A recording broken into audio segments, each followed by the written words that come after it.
Hello everyone out there in this new world. This is Matthew Harris reporting from the community of Ironwood Ridge, broadcasting across the airwaves to all survivors who can hear us now that we have, I don't know if you call it syndication, but distribution. A recording goes out to Civic Republic, Commonwealth, and its communities, New Babylon, Portland, so a lot of you guys now are being able to hear me. This should be episode 1 of my radio show, a new talk radio program, the voice to trust in this new world. Again, I'm Matthew Harris and Ironwood Ridge. You may not have heard about it. We may be small, but our signal is strong and our reach is far. Today's story, the fall of Major General Beale. A little bit of info on Rick and Michonne, those heroes we keep hearing about, and what the future holds for the Civic Republic and the wider world.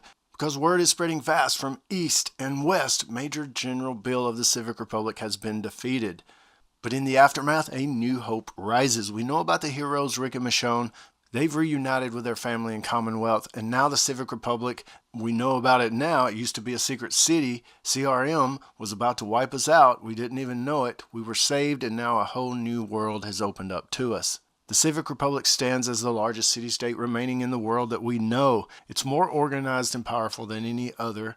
It's got a functioning government. It's got a military infrastructure. They are in a prime position to help rebuild the world. They say they will, and perhaps even become a foundation for a new country, one that might even take on a name like the United States or something reminiscent of the old world. But as always, not everyone is likely to fall in line. The Civic Republic's leadership may be intact, but other communities across the country have their own plans. Portland, for instance, has its own governance. Padre operates like a militarized fortress, but it's growing fast. They're in a great location as well. They're helping with trade routes that's going on. We hear about that spreading across the country, spreading even farther every day. And they're proving to be lifelines for smaller settlements. And the Civic Republic wants to get involved with that too, help facilitate the spread of help. But here in Ironwood Ridge, we have been watching these developments closely. Our small town may not be on the map for many, but we know the importance of trade and alliances. And with the Commonwealth, including Alexandria and other growing communities, the question becomes, will these places work together across the country? Now that we're finding people, other communities, we're figuring stuff out. We're not barbarians anymore, most of us anyway. But will communities work together, or will the difference in governance and philosophy lead to more conflict? I mean, we're already hearing rumors of tension. Padre, in the past we've heard it had an iron-fisted rule, but that's been relaxed and the place is growing. It's really strategic. It's in a great location. But they may not be keen to join forces with Civic Republic or any newly forming nation. I mean, we've got to start having that discussion. Is Civic Republic the central area, the place you would call a meeting of all the heads of the communities? We know as the world rebuilds, trade and diplomacy will be critical. Fuel routes running across much of the Western Territory could become the arteries of the new economy. The Civic Republic may be looking to expand their influence, but if they push too hard, we all know they could face resistance from communities like ours and others who prefer independence. Of course, there's always the hope of cooperation. The Civic Republic might choose a softer approach, offering aid and resources to struggling communities without forcing them into submission of any kind. But we'll just have to see. Their military, what's left of the CRM, could serve as the backbone to a new peacekeeping force, a new military, to a new nation, helping to protect trade routes and stabilize smaller towns. The world we're living in right now is scary, but the new world that is upon us, it kind of seems scary as well as we try to look at this, try to rebuild. Here in Ironwood Ridge, we've seen how trade can change the course of survival, and with the right alliances, the world could begin to heal. But nation building isn't easy, especially in a world like this. Conflicts are inevitable.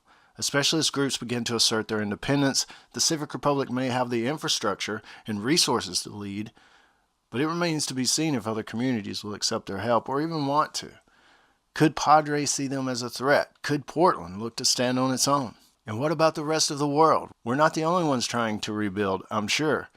There are whispers of other countries, other powers reforming across the globe. I've seen the newspapers in Civic Republic. I've seen the articles about the signals from Europe.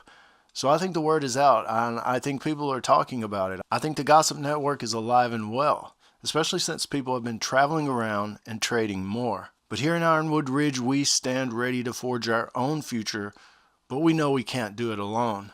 Rick and Michonne are living proof that hope survives in this world. Their journey may or may not be over, and we may hear from them again. But you know what Rick did, taking down the evil faction, let's call it that, inside CRM, the upper head part of it that was in control, about to wipe all of us out, all of the smaller communities out. That's the word anyway. You know, Rick really gave us a beginning in a new world, and that's something great. A chance to rebuild what was lost, and whether the CR becomes the new foundation for a country or a small communities like ours band together and try to form something, one thing is clear: the future is up for grabs. There's a lot of talk going around, so I just want to say we need to get a conversation going. As we move forward into this new chapter, keep your radios tuned in, because I'll be talking about more subjects, more stories, more things out there. I've been traveling around. Actually, it's pretty crazy to get out there, out and about, and meet people from these other communities and talk to them, especially some of the leaders of the communities. So I've got a lot of stories. I've got a lot of things to tell you. And as far as the building of the new world, you know, it's just my opinion. Whether we call it the United States or something new, I think we need to get the country back together. I think we need to establish a military and a government. Now, the one we had wasn't the greatest. I mean, hey, but you know, it was pretty good. Better than a lot of other governments in the world. And you know, just put it back up. Let's just keep going. You know, the main thing is trying to work together. Whatever nation we build, let's keep us together. But I think we can all acknowledge we've got a long road ahead of us. Hey, this is Matthew Harris from Ironwood Ridge. Thanks for listening, and reminding you to stay safe, stay united, and stay hopeful. The world is changing, and so are we. Until next time, survivors, this is Ironwood Ridge, WZMB, signing off. Good evening, survivors. This is Matthew Harris, broadcasting live from Ironwood Ridge. Today we're bringing you something special, a rare interview with one of our most prominent community members, Thomas Reeves, a key figure in Ironwood's Leadership Council. Together, we'll discuss the monumental events that have unfolded recently, particularly the defeat of Major General Beale at the hands of Rick Grimes and Michonne Grimes. What does this victory mean for the future, and how will the world change in the coming years? Let's dive in. Thomas, thank you for joining us today. It's an exciting time, and I know you've got plenty of thoughts on what's been happening outside our walls. Thank you, Matthew. These are big changes we're seeing out there, bigger than we've seen in years. When word first came in about Rick and Michonne taking down Major General Beale and the collapse of CRM's control, I think it sent a ripple of hope, not just through Ironwood, but across the entire survivor network. I couldn't agree more. Now, Ironwood Ridge may be a small community compared to the likes of Civic Republic or Alexandria, but what do you think this victory represents for us and for communities like ours? It represents a turning point, Matthew. We've lived under the shadow of the Civic Republic and the CRM's dominance for years. We were about to get wiped out, but of course, Rick and Michonne's victory proves that even the most powerful regimes can fall. It shows us that the power to change things still rests with the people, not the institutions that claim to lead them. So you see this as more than just a military victory, more of a signal for change. Absolutely. Beale wasn't just a man. He was a symbol of control. The Civic Republic, through the CRM, had its hands in everything. But that's good. It set up a good basis for the future. But now he's been taken down. The question is, what comes next? Communities like Ironwood Ridge, Portland, Alexandria, we've all been focused on survival for so long, we haven't had the luxury of thinking about rebuilding the world. Now we might have that chance. Well, that leads me to the big question on everyone's mind. What kind of world are we rebuilding? The Civic Republic, even with Beale gone, is still the largest and most organized city-state around. Do you think they'll take the lead in forming some kind of new nation, or could we see something else entirely? It's complicated, Matthew. The Civic Republic might still be the biggest player, but their reputation is tarnished after what the CRM did. Sure, they could try to take the lead in rebuilding, and they do have access to the most resources, but it's going to take more than military power and organization to earn the trust of communities like ours. We've been self-sufficient for years, and we're not the only ones. So I don't think everyone's going to be eager to fall directly in line under the Civic Republic's banner, even if they do try to rebuild a new, air quotes, United States or something like that. Okay, so do you see more communities opting for independence then, trying to carve out their own futures rather than joining some larger nation? That's one way to look at it. A lot of us here in Ironwood have talked about what the future might hold, and I think we're at a crossroads at this point. Some communities might be willing to work with the Civic Republic, especially if it means access to trade routes, fuel, or protection. But others, I don't know. That's the big question. Others will want to remain free, independent. Look at Padre, look at Portland. These places are self-sustaining. They've built up their own ways of life, their own rules. They won't easily give that up to become a part of some larger system, especially not one with a history like Civic Republic's. At Ironwood Ridge, we have developed a communication with Civic Republic and, of course, several other communities. So we're in talks. It's just we don't know where that's going to lead. We hope all for the best, that we'll all realize that uniting, trying to get the country back, is really the best option. Yeah, that's a valid point. But what about the possibility of a new kind of cooperation? Could there be a future where communities like Ironwood Ridge works with the Civic Republic, not as followers, but as equal partners? We're small, they're big, but, what's the equality? And maybe establishing a system of trade, some type of mutual defense. That's what we're hoping for. I think that's the best case scenario. And frankly, it's what I'd like to see. Cooperation instead of domination. The world is too broken for any one group to rebuild it on their own. What Rick and Michonne did, taking down Beale, that's just the first step. Now it's up to the communities to come together and decide what kind of future we want.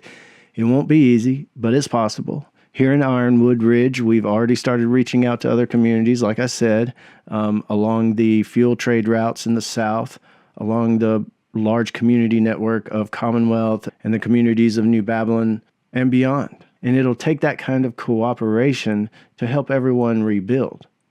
So it sounds like you're cautiously optimistic about the future, Thomas. If communities like ours band together, we could be looking at a brighter future than we've seen in years. But do you think the Civic Republic will let that happen, or will they try to impose their will on the smaller settlements?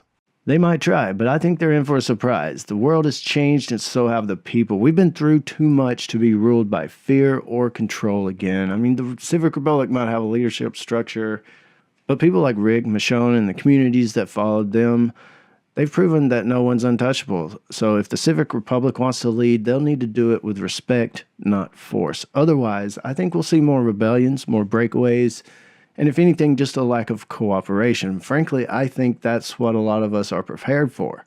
That's well said, Thomas. It's clear we're standing on the edge of a new world, and whether the world's built through cooperation or conflict, that remains to be seen, I guess. But one thing's certain, the days ahead will be anything but simple. Simple's a thing of the past, Matthew, but that doesn't mean we can't build something better if we're all willing to work together. Hey, wise words from Thomas Reeves, one of the key leaders here in Ironwood Ridge. As the world watches to see what happens next, communities like ours are finding new ways to adapt and survive. Whether through alliances, trade, or standing strong on our own, the future is in our hands. This is Matthew Harris, broadcasting from Ironwood Ridge. Stay safe, stay sharp, and keep listening. The world is changing, and so are we, and we'll be here to keep you informed every step of the way. Until next time, WZMB, Ironwood Ridge, signing off.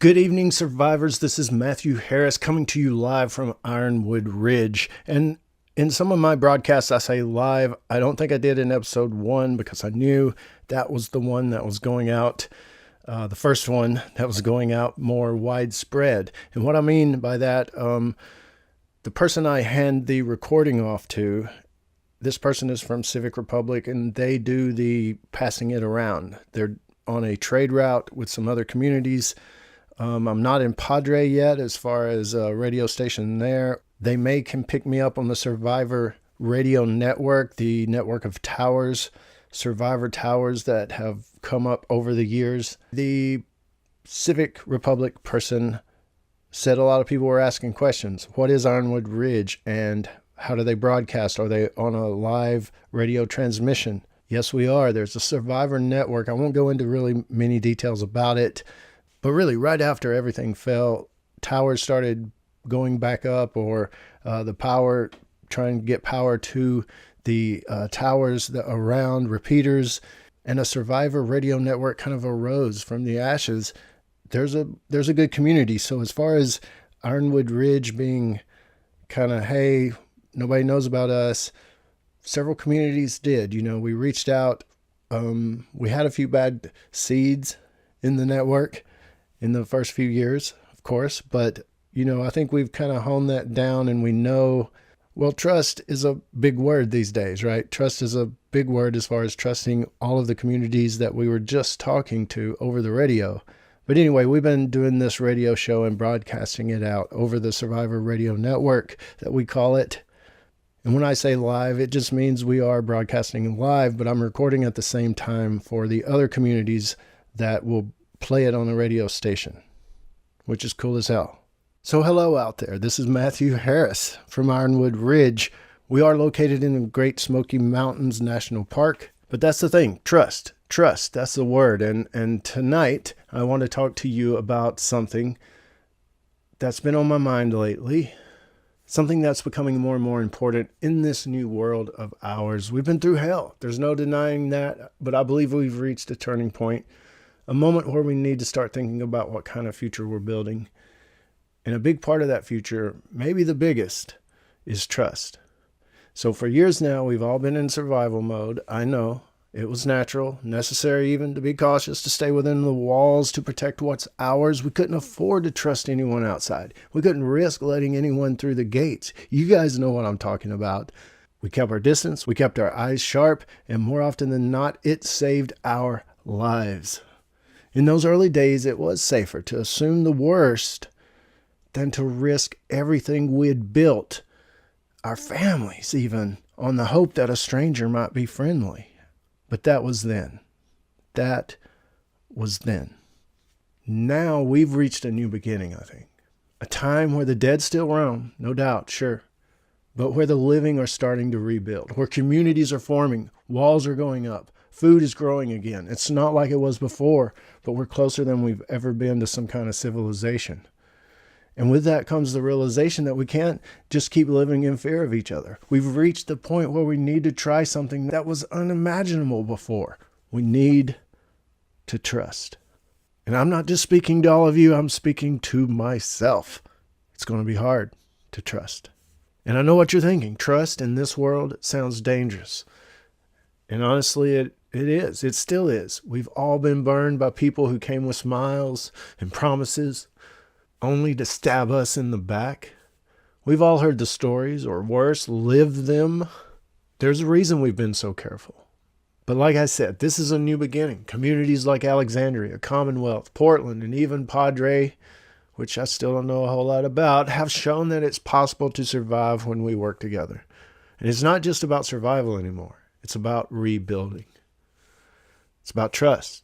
I think we've come to the point where we need to reach out to those other communities. You, me, Civic Republic, Portland, reach out.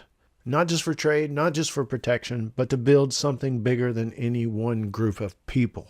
The Civic Republic might be poised to help lead the way with their structure and resources, but it can't happen without the rest of us being willing to open up a little more, to be willing to trust. It doesn't mean we forget the lessons of the past. No, we still need to be smart, be careful, but we can't keep everyone out forever. It'll be hard to go it alone forever. I'm not saying it'll be easy. Hell, it might be the hardest thing we've done since this whole nightmare started. But we've seen enough division, enough mistrust to know if we don't start trying to connect again, we'll never truly rebuild. Think about it. How many times have we lost good people because we were too afraid to trust? Yes, we lost people because we did trust, but looking back through the years, how many people did we lose because we were too afraid to trust? How many opportunities slipped through our fingers because we didn't take the chance to extend a hand? Look, I'm not blind to the dangers. We still live in a world where danger could be around any corner, but that's exactly why we need each other. This isn't just about surviving anymore. It's about living. It's about living, about building something for the next generation.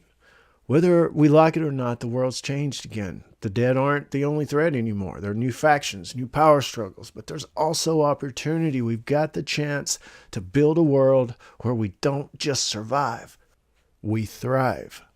So here's my message tonight. We need to start trusting each other again, slowly, carefully, but we need to start, and me as well. Open the gates a little wider, venture out a little farther. We don't need to shut ourselves away in fear forever.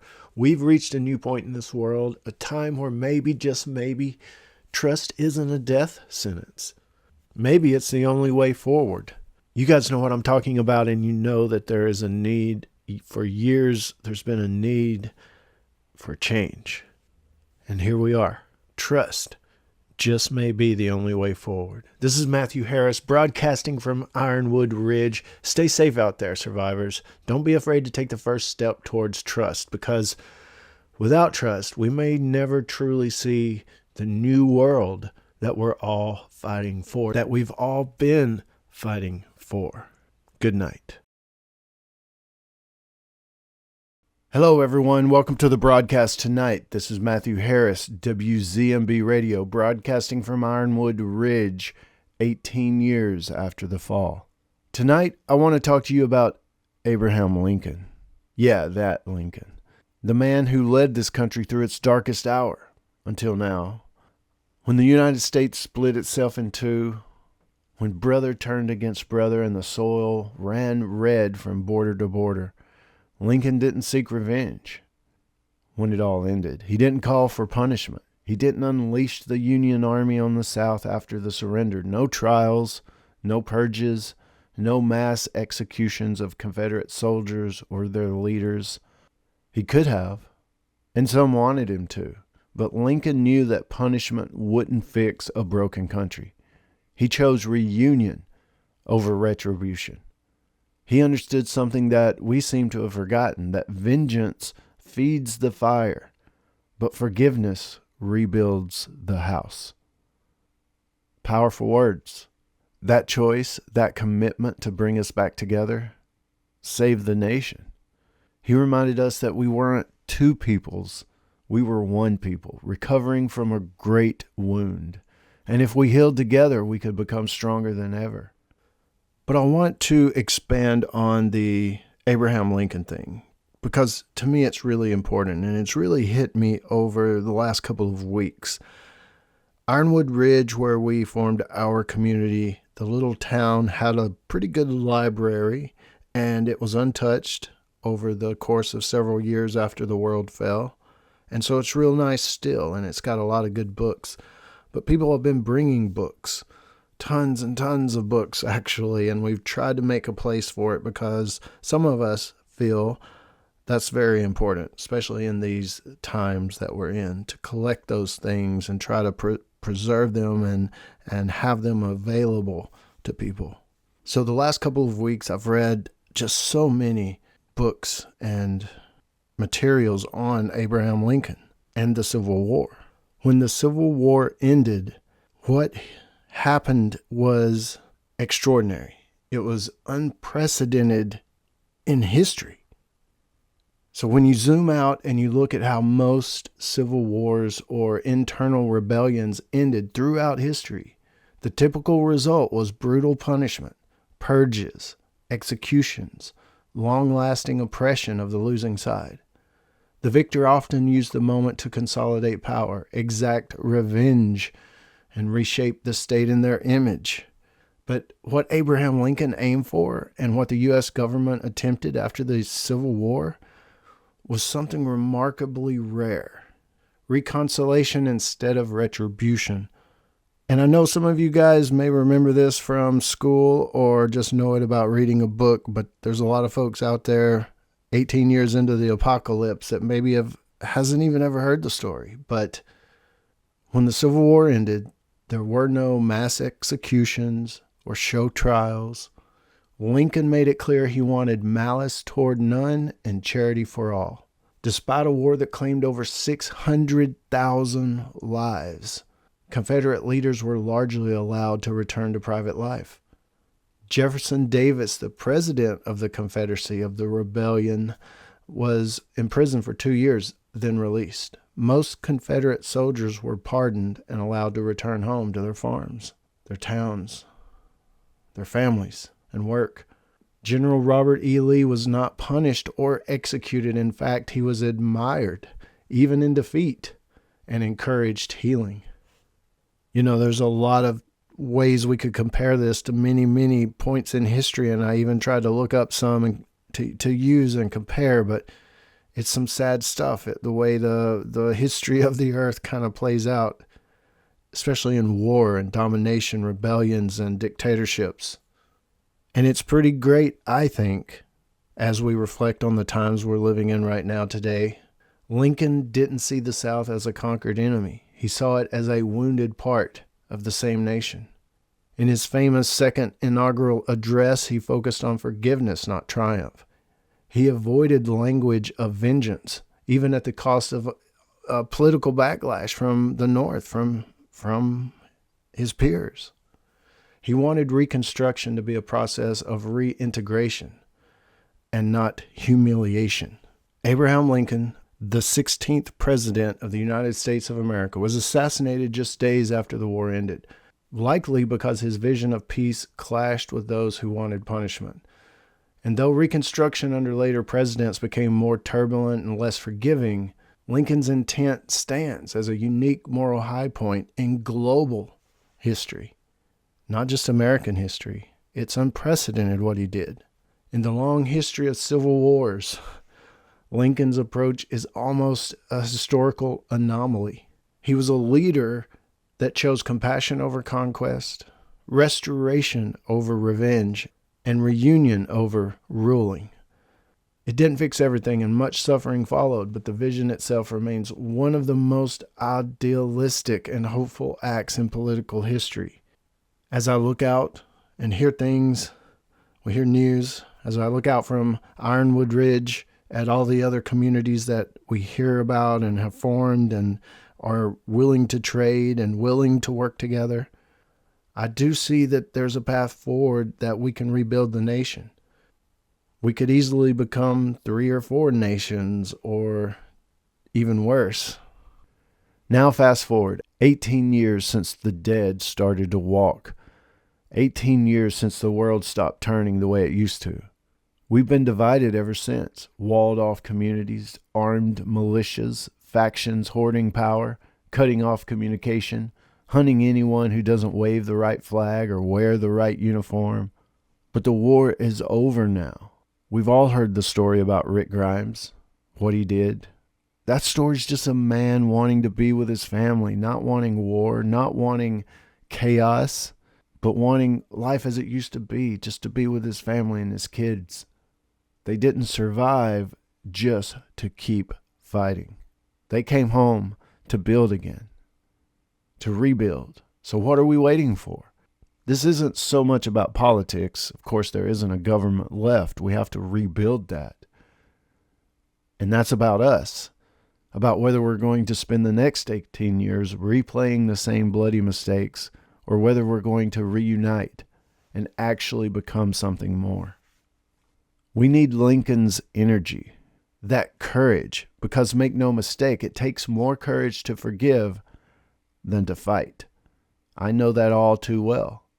18 years in, if you've survived 18 years, you do know. If you can hear me wherever you are, I don't care what flag you flew or fly, what group you ran with or run with, or what you had to do to survive. We've all had to do that.